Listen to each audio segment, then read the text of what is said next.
400 in 2 giorni, tutti sistemati anche se le collocazioni diventano sempre più difficili. Lo spettro di nuovi hub aleggia sull'accoglienza dei migranti. Gli sbarchi in Italia, ormai si sa, sono raddoppiata la necessità di distribuirli nel paese. Anche in Veneto, dove l'appello all'accoglienza diffusa, siglato anche da un accordo tra ANCI, Regione Veneto e Prefettura di Venezia, resta lettera morta per moltissimi sindaci che sostengono di non poter ospitare questi disperati in attesa di sapere se possono rientrare tra i richiedenti asilo e quindi rimanere o devono essere rimpatriati.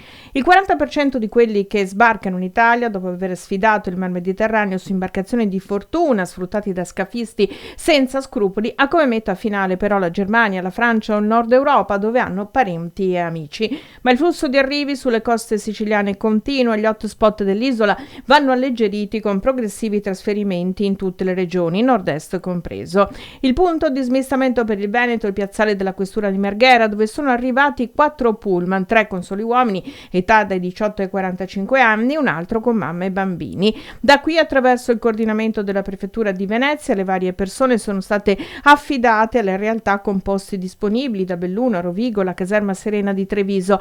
58 gli soggetti destinati a Padova ed accolti momentaneamente in 2 palestre scolastiche messe a disposizione dal comune. Il sindaco Sergio Giordani si rifiuta l'idea di tornare ai vergognosi hub visti con Bagnoli e Conan nel 2017 e non è il solo. Il prefetto di Venezia non parla, agisce e al momento a tutti è stata trovata una sistemazione decorosa. Mira, il sindaco Marco Dori, fa sapere che il comune è pronto a fare la sua parte. Ci sono l'ostello di Giare messo a disposizione della prefettura dal comune, la casa di prima accoglienza della Caritas diocesana a Oriago e quella della cooperativa Olivotti a Mira.